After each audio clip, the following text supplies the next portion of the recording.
Hello, everybody. It is that time again. Just for Kicks is here. And I myself, I'm your host, Ron Rego, and I've got by my side David Borts once again. How are you, David? It's been a couple of weeks. It's been a couple of weeks. It's been a kind of on again, off again busy time. We had a couple of rainouts, a few games 2 weekends Yeah. ago. We had a limited schedule also in our league last Sunday. There was a postponement of that benefit All-Star match. Yes. And very briefly, it was done. First of all, the club, RIFC, is still going to make some donation to the relief fund for redevelopment in Cape Verde. One of the issues, and I'll be very honest and open about it, is one of the issues in scheduling this match is it's putting on a game, a very good high-level amateur game in a professional stadium. And as cooperative as the club has been, and I have to give full thanks to Brett Johnson, the owner, and also to Dave Pert, the president, for working with us on this. In order to get the thing going, they also had to basically cover their overhead only for opening the stadium for an extra 3 hours. So we got into scheduling this only 2 weeks before the match. Yeah. So it was basically kind of on the back of the organizers, the club managers and stuff to sell a certain number of tickets so that they just cover the outlay for, for staff, for security, for all the stuff that you do when you open up a stadium. Right. Probably the electric bill, which I would not want to see, even though probably everybody who's watching the show may have seen your electric bill go up over the last year or so. They must have a massive one with the amount of lighting they've got. They've got actually now incredible video screens in the stadium. Yeah, incredible. It's stuff. An incredible place to play, to be honest with you, and to go watch a game. So we should be rescheduled for October 11th. We're waiting on that, but what will happen is the tickets previously sold for the match by us are going to be honored that day, and we'll be putting up some announcements in the next, I'd say, 4 or 5 days. Okay. Also on how to get tickets for that new match and support this really important effort. So that's a very good thing. We may have had, I think Kaba Joof may have gotten you out some stuff, at least one game that took place this weekend. Yeah, he gave me everything. He gave me all the details on the games. Oh, good. Yeah, because basically, I was at the game on the 13th, which also for IFC was a great night. Yep. Great game. We can talk about it a bit, but I'd say that while I have ups and down feeling about some of how the club is managed, I think Conno Smith had a plan. It got executed, and they won the match. Yeah, and that's where I wanted to start off, David, because the win did make them go back into that 8th place spot for the playoffs. Yep. And that is the important thing. Winning that game was very important because it's the team that you're trying to catch. Absolutely. Yep. And they did manage to do that, and they did take the number 8 spot from them. So that is so important to win that game against the team that had that 8th spot, and oh, absolutely. And they're on the road for the next 3 weeks. Yes. Which, interestingly enough, their record on the road has been pretty darn good, even though they've got tremendous support in the stadium. It's one of those things in pro sports. Pro sports is filled with teams like that. They're real good teams, but the pressure may be less on the road. They also spend more time together as a team on the road. So, it's just one of those emotional things or psychological things that in pro sports you'll see from time to time. A real good team, they play damn well better on the road. I think there was a period of time last year before the playoffs, the Celtics were doing that last year up in Boston. Right. They were like this great road. You can win on the road, you got a good shot. That's you have just as much of a chance as anybody, because if you're taking home games away from people, that is valuable. And they have a game upcoming this Friday at Miami. Yes. So that is the 12th place team. You have to win that game. Yeah. You absolutely have to win that game. That puts a little cushion, for your playoff run. It's a must win. Yeah. And as I said, the game on Saturday, I don't know for sure, but I will look at it as Coach Conno Smith had a plan, and it was interesting. They kind of I would say they played pretty conservatively. Yeah, you can For tell. about 60 minutes or so. They really weren't doing much. The ball wasn't moving much. Things weren't happening. Around the 60th minute, he decided to make a couple of subs. Yeah. And he put in Albert Dikwa, who's been the leading scorer in the league from time to time. I'm trying to be made another substitute, I think, also of another forward. And all of a sudden, things changed, and they started attacking. Yeah. And they just got, changing they a got little that dynamic. Yeah.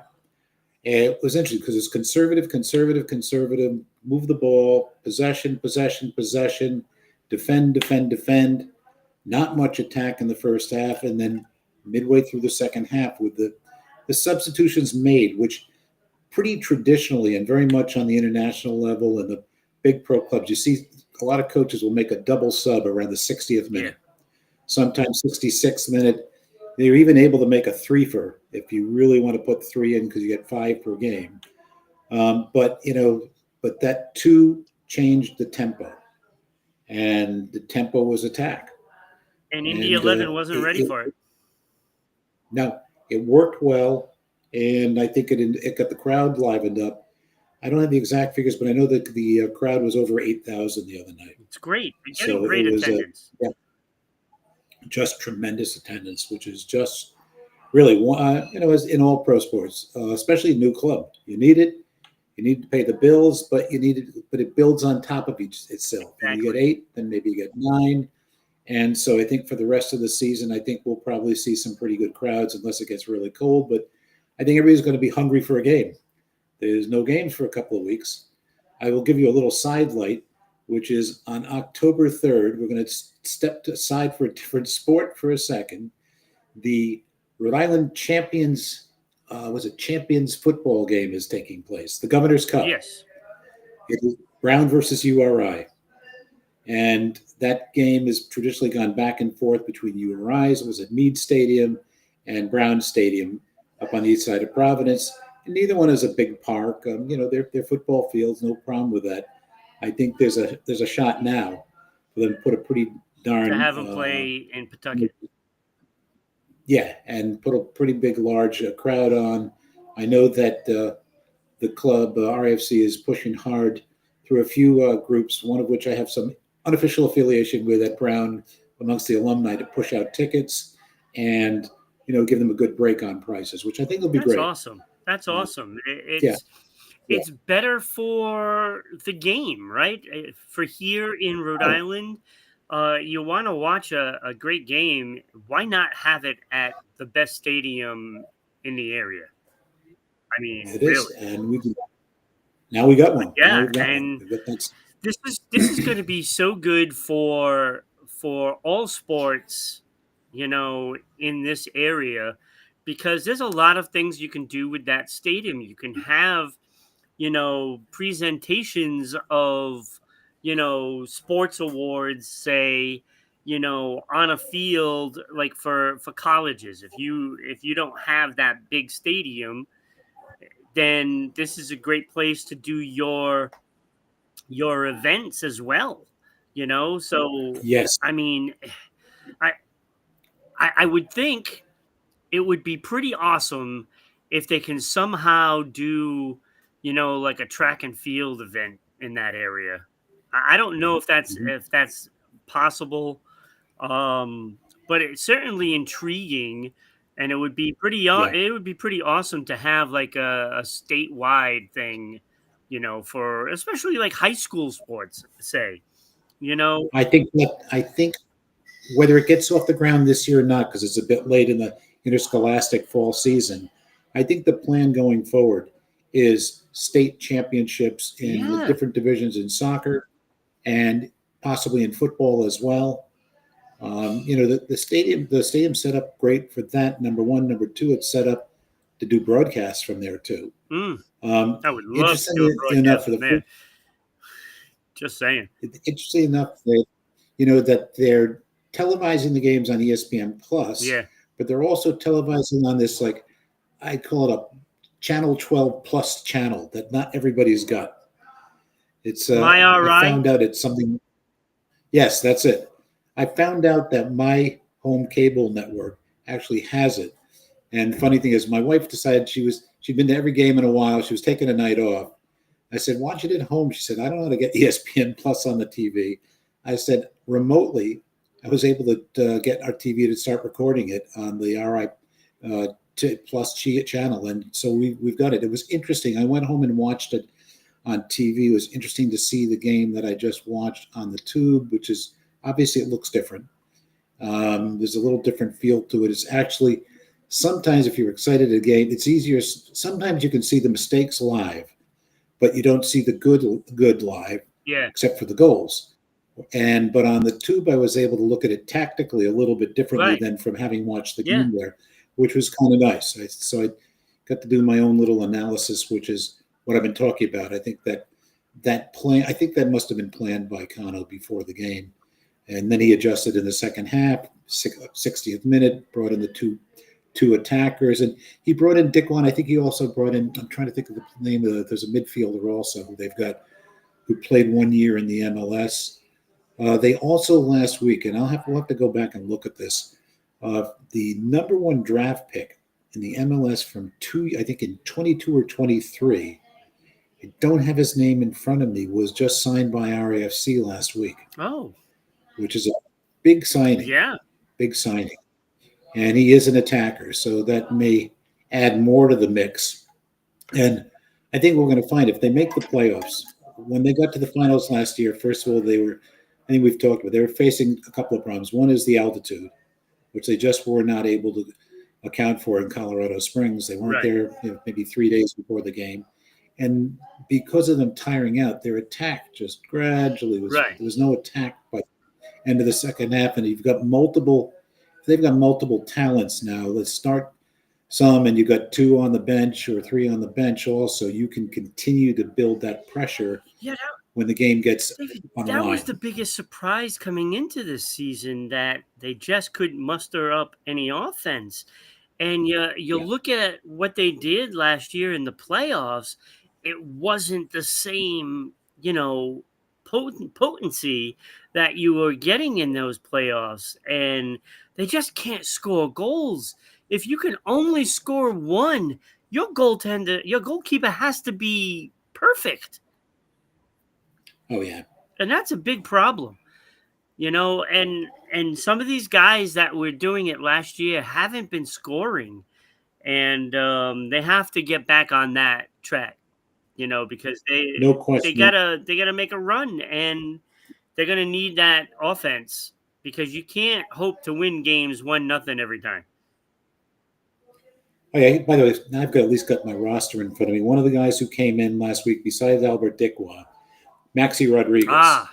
Very, very good ball. Very solid midfield player. He came in. They also brought in Clay Holstead, who's kind of a central defensive midfielder, and he's kind of like one of these glue guys. So he holds things together.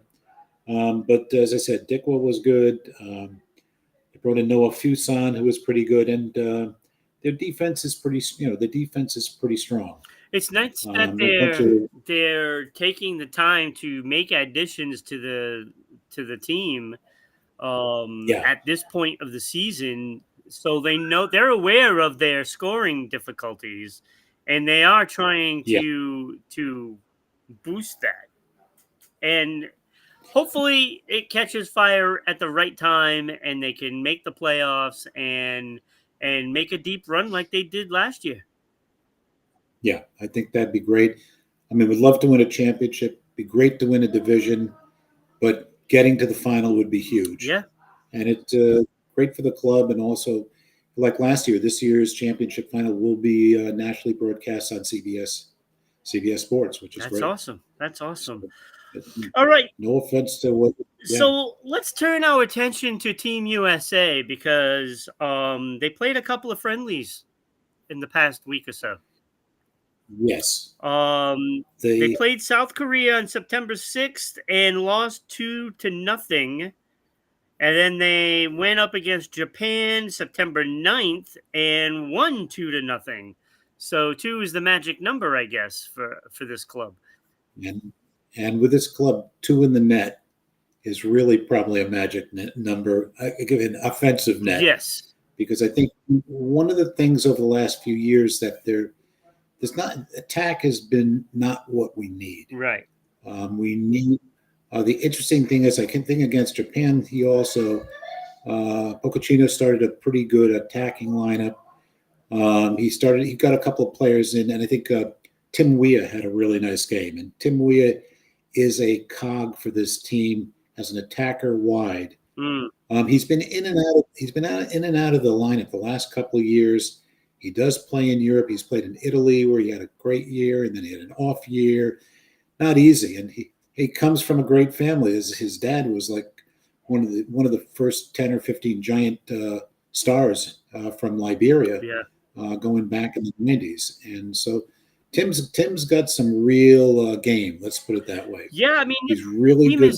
It's intriguing because people are curious on how well they're going to do, and I know these friendlies are just friendlies, but it helps you gauge on what they're trying to do. I mean, right now they're just trying to figure out some strategies, and whether they win or lose, it's not really the issue.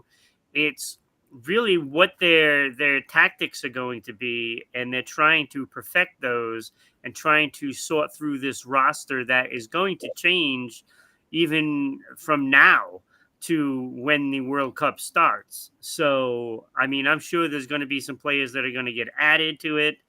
Some of those stars are still playing in their leagues right now, so they haven't, joined up with the U.S. national team. So they're still fine tuning, and a lot of this is going to be players that they're trying to figure out who are going to make that final roster. And yes, that's a big part of it for sure. And it's a new coaching staff. Yes. Too. So we have our coach, who is coaching now. He's coached big clubs. He's coached Tottenham. He's coached PSG. It's his first job on a national team. He's learning the players, and a little bit. Listen, as a national team coach, a lot of it is learning the culture. Yeah. And so American players grow up in a certain system, and it's not perfect, but it's just is the way it is. And it's important for Pochettino, the coach, to know, first of all, he's got a bunch of very good players playing over in Europe. And he has a fair number playing in the MLS and a couple in USL.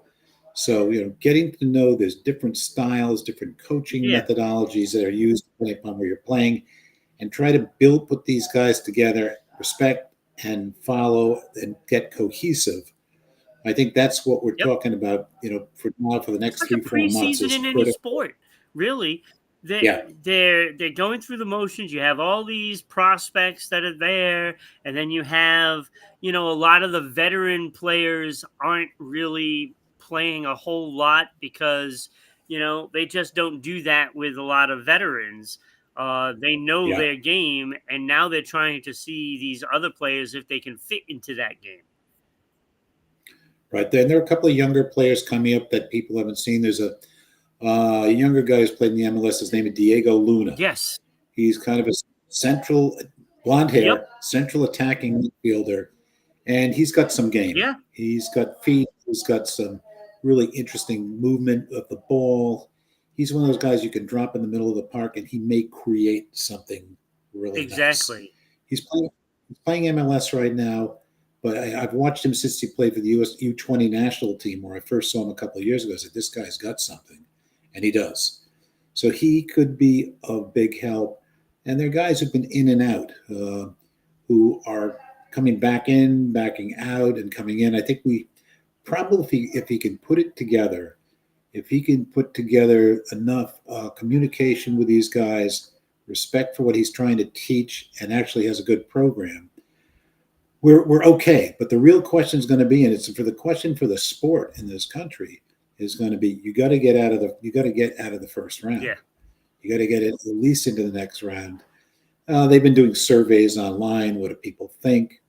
And we have gotten once before, way back when, I think it's 2002. We got to the semis. Yes.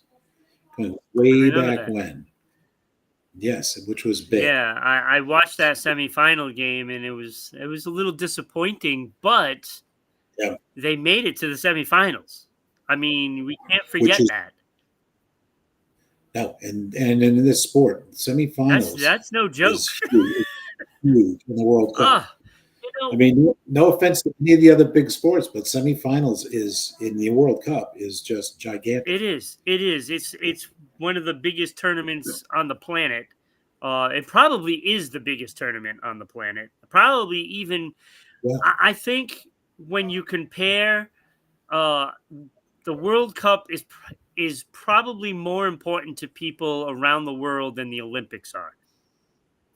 Around the world, maybe not here in this country, but when you start, because like soccer is everything to fans around the world. Like you think the NFL has fans that are fanatics.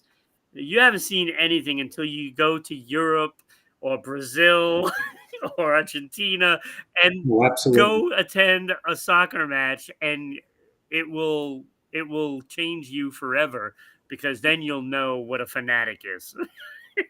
Oh, it really is. It's amazing.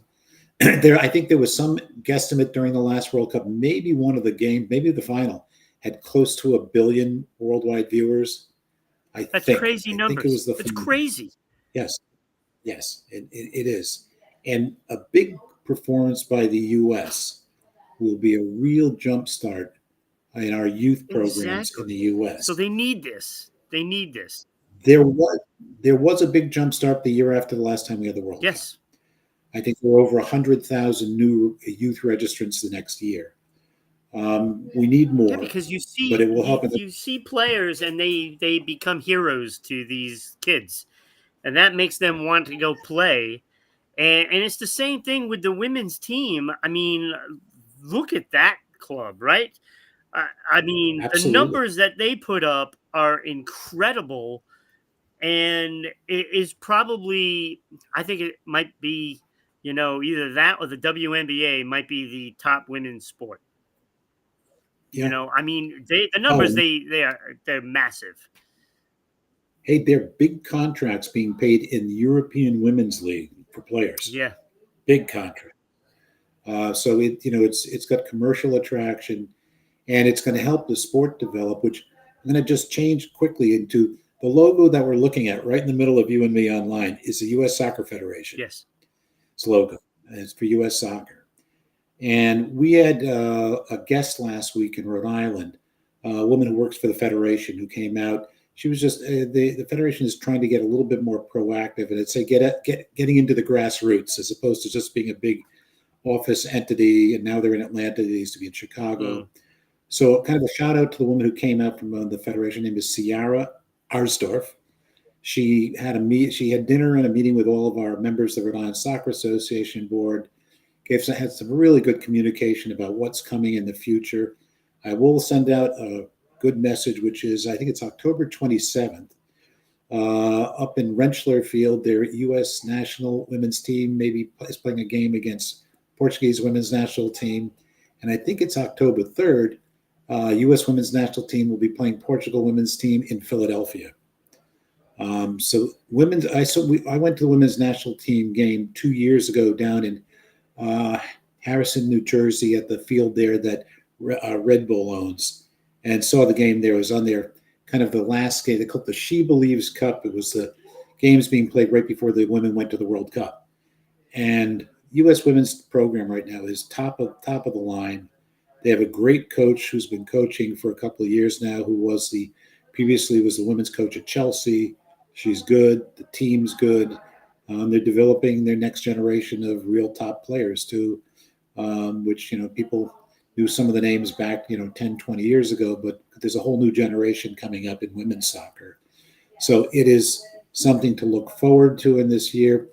I will also tell you, slowly but surely, and it will happen, but the event, the World Cup, is kind of run by FIFA, the World Federation of Football, and the USSF is involved also as well. If people are looking, you've got to be very careful. People are trying to get tickets for the World Cup. It's coming next year. There are some really, I would call, bogus websites out there offering tickets that don't exist yet, and selling them like $3,000 plus a ticket. You got to watch out for that with any kind of event like this. I mean, there are scams out there for the Super Bowl, the World Series, NBA. It's for everything, and this is no different. I mean, this is on a bigger scale. When you start processing what this tournament is really about, I mean, it's big. And if you're looking for tickets, still wait a while. There is FIFA, which is the World Football Association, has a website theoretically where you can get a login and put your name into a possible lottery where you may then be able to buy tickets direct. So, I think it's FIFA.org. FIFA.org. Look for ticket lottery. Whether you can get in at the moment or not, I can't guarantee, but it's been out there for a couple of weeks. The hosts for all these matches are going to make so much money with the influx of fans coming from all over the world. I mean, this is big. This is big business right here. I mean, you're talking millions coming in to watch these games. And first of all, we are very hopeful that they do not get interfered with coming into the country. Boy. By our, I'll call it politics, or whatever you want to call it, which will be a disaster for everybody. It's a mess. But it's going to be a great event. Tell you something of interest also from our meeting with a woman who works at the Federation. After the last World Cup here, with the proceeds, the president of the Federation at that time, who helped get us the World Cup the last time, said with all this money, they made about $60, $70, $80 million profits at that time for USSF. They created something called the U.S. Soccer Foundation. So the U.S. Soccer Foundation was created to help development of the sport. It was a nonprofit. They did have grants and funds available, especially for youth programs trying to develop. As an adult program, if you're putting a special program together, you could apply for a grant, nothing big. And they had a field development program also, which they were running in conjunction with Nike, where if you could find the land and cooperation from a town, you might get a grant to help build a new field. And I can tell you historically, in Rhode Island and southeastern Mass, there are not a lot of soccer fields around. And usually people are, unless you're a youth club, if you're an adult club, you're fighting to find one from a town that'll let you in. It's not simple. We were lucky with this new league list this year to get cooperation from East Providence. Right. And we've got cooperation from Cranston and South County. But doing that and finding those fields to play on is not easy. All the support that can be giving, like Rhode Island Soccer Association gives and US Adult does. We've got a great big insurance policy. We provide support to the towns if they need any problems with the field, but it's hard to find them. So this soccer foundation was helpful in trying to give grants out to local towns and organizations to help build fields or upgrade fields that were there but were trashed out, or running crabgrass and dirt and stones, which that's around.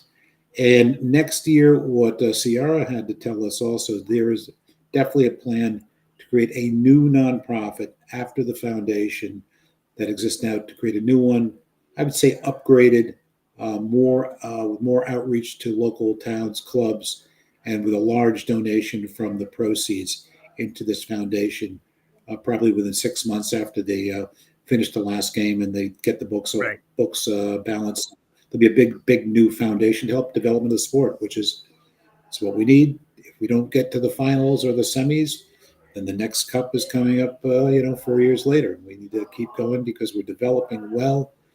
USL is expanding everywhere. And there's a USL Women's League, which is also expanding Interesting, their announcements like once a week, it seems, in the U.S. Women's League. Some prominent former athletes have gotten in and bought a club franchise in one town. One bought one in Florida.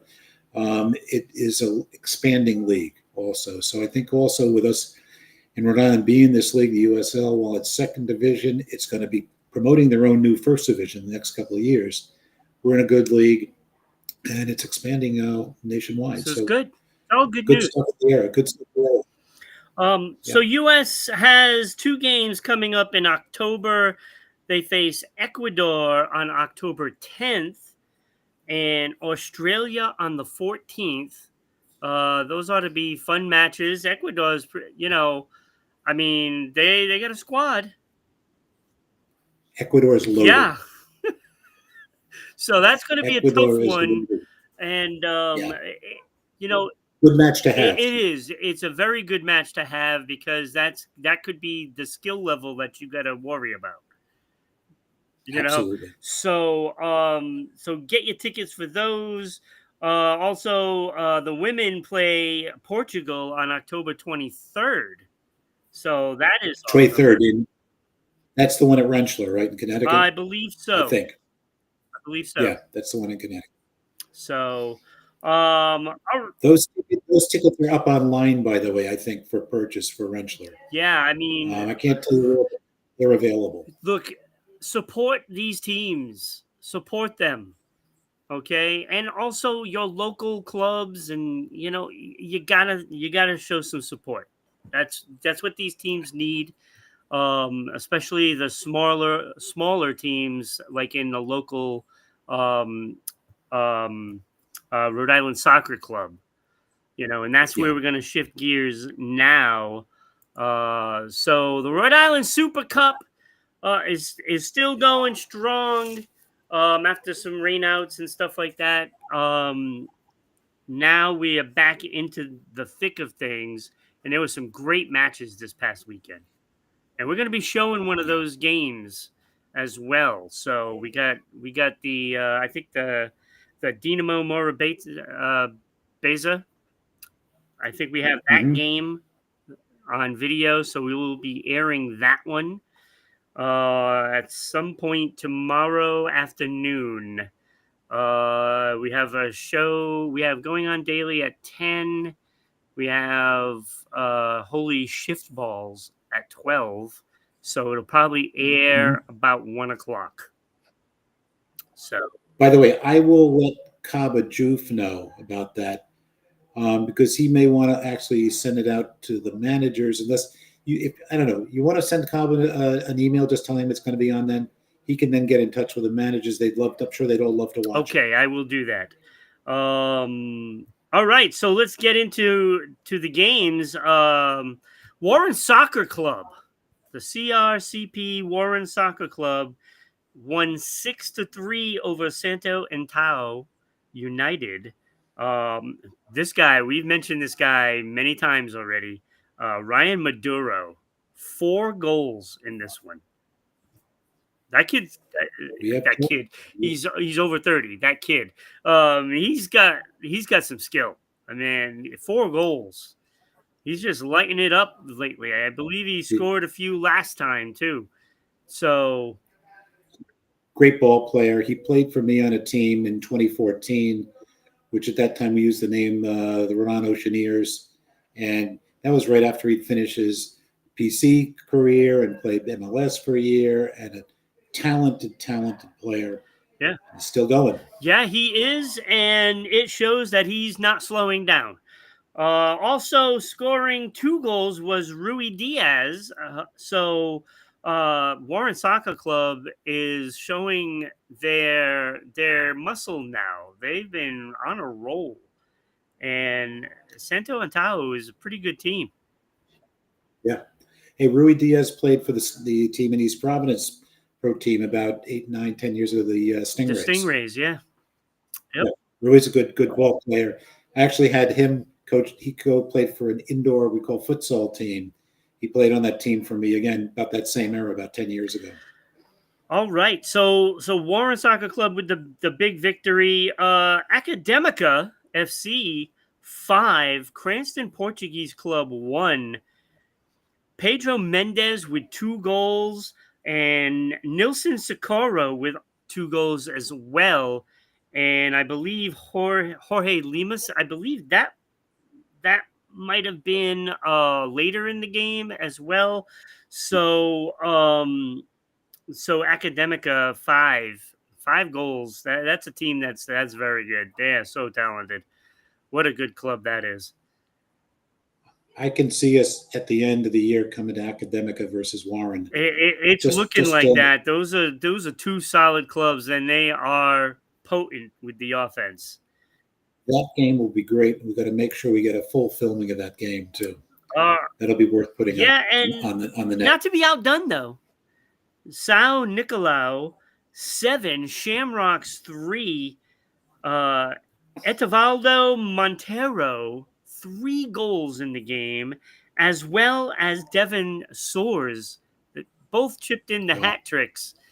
You know, that's pretty. I mean, when you get 2 guys that can score 3, you have some offense there. Shamrocks struggle so bad on defense side. You know, they got 3 goals, but they just can't contain offense right now. They need a little bit of help on that defensive side of the ball. You know, one player can make a difference. This team, I think, needs 2 players to really solidify that defense because they're giving it up in their own end. They fight hard, you know, they play hard for their team, and they just can't contain teams. They can contain them for a good chunk of time, and then it just like let's go. You know, mostly late. You know, we've seen second halves for them just a disaster. I was going to say what you find is, especially you get into like over 40s and stuff like that, it's everybody knows how to play ball. The question really is when you're starting to turn 40, who's got the athleticism left in the tank? Yeah. And it's tough. And like, for example, like the Academica team, these guys play, you wouldn't know what age they were. Yeah. And, you know, just tremendous athleticism. And Shamrocks is, I think I told you before, it's a club that's been around forever. I don't know how many guys are just hanging around for a long time. They're a nice club. They're really well organized. It is Shamrocks. You would think there's a lot of Irish on there, so they'd probably have a few drinks. That could be maybe the problem. Open a couple of post-game beers, but who knows? Are they loading up on Guinness? Guinness, no Jameson on the field. Yeah. So, I mean, we joke about it, but look, they put on a great show. You got to love even if they struggle. They're still going out there having fun. That's what it's about. They're they're a good, nice, organized club. They're well put together. They run their, they're organized. They play with heart. They play, with. They do everything they can. We got to get some of these players to come on the show. Yeah, I think so. We're going to start working on that. All right. So, we have the team that the game that we're going to air tomorrow. Dinamo Morabeza FC 3, Intelligentsia 0. Intelligentsia is a good team, and they just couldn't muster up any offense on Dinamo. Look, that's a team. Oof, they are good. Defensively and offensively. Who do you have for goal scorers? Nuno Martins. He's always in our headlines. Look, Nuno Martins had 2 goals. They sandwiched Andre Antunes. His goal. He scored the second goal of the game. Nuno, man, he's always in these headlines that we read off, and another great player in this league. So Dinamo is for real. I could see a Dinamo being one of those 4 teams that it comes down to. Yeah, and they got some solid defense. Intelligentsia is a good team. They are. They've got a couple of really good players, a couple of former pros. Yeah. So look for them to be in the mix. And I'll tell you, I'm a little confused at this one. Real Colombia 3, Mexico 2. Apparently, Mexico fielded an ineligible player. There's a complaint. There's a Well, they complaint took that pending. loss 3-2, I guess. Is it like an automatic, just a 3-2 win, or? Well, I can't tell you because what happened is game day, Kaba's the commissioner for the game, so he received the complaint. He's making a decision about whether it's going to be result change or loss of points in the standings. So we'll know in the next day or two, because obviously if it's ineligible, it's a problem, serious. And ineligible is maybe a registration problem. We don't know if it's an age problem, because these are age-related leagues. So we'll find out. We'll let you know. Yeah, look, I hope it's just a mistake. I really do. Could be. I mean, you don't want to see, somebody trying to deceive. I don't want to see that, because it makes the team look bad, and we don't want that. I absolutely don't want to see that, especially if it's a decision that one person makes and the players really don't know. I mean, it would be a shame if it came down to something like that. And absolutely, so it is, unfortunately, but Real Colombia gets the win 3-2. I'm sure there's going to be more to do about that. And see, now this is where I wish that Kaba was here, because then I can grow him on that one. Yeah. Well, as I say, there will be a decision. I learned about it from an email from Kaba yesterday, and he was telling me what he was thinking about, but it's his decision to make as the game day commissioner, which is fine. Yeah. Well, I don't know. That pretty much wraps up, the Rhode Island Super Cup games. Look, I feel, that Warren, Academica, and Dynamo are all going to be in there. It's just who's going to be that fourth team that is going to step up. Who do you think the fourth one is going to be? Could very well be Intelligentsia. I'm not sure. Could be. They're a good club. So, absolutely. I gotta make it a point to go out there to get in some of these games. I gotta make. I wanna go support. So, definitely. I would love to be there for some of these. But look, David, it's another episode pretty much done. I never did this at the beginning of the show, so I will do it now, as we have a bunch of people watching. You are watching us live on YouTube, Rumble, Kick, at Rhode Island Broadcasting, and also on Twitch at RI_broadcasting. And we have viewers on all 4 of those channels right now. So thank you very much. That's great. So you can also you can also listen to the audio version at Spotify, RedCircle, TuneIn, and iHeartRadio at RIBroadcasting. And don't forget to follow all our socials, such as TikTok, MeWe, Blue Sky, Gab, Parlor, Space Hey.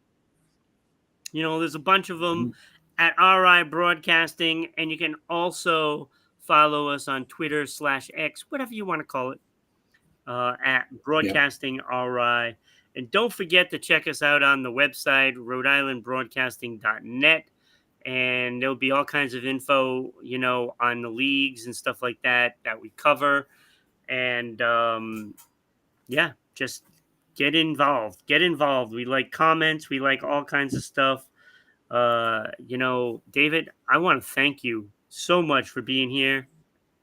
It was fun. We had a lot to talk about today. Good. Next week, I'm hopefully going to be talking about something also that may happen at the stadium sometime in October. We can talk about it next week. All right. And if you can send out that reminder to Kaba, you can send it to me also about you broadcasting that game at 1 tomorrow. Okay. I will also. We'll see if I can get it up. We'll see if we can get it up on our website also. Yeah. As soon as I post it up, I will send out that email. So I should be getting to all of that tonight, because I got 2 things to air tomorrow, not including the live 2 shows. So it's going to be a full day on Rhode Island Broadcasting tomorrow. Full day. That's good. Love it. Love it. Keep it up. All right. Thank you, everybody, for watching. And hopefully you throw out some comments for those that will be watching. And we'll see everybody next week. Have a great day. All right. Have a good one, Ron. Thank you.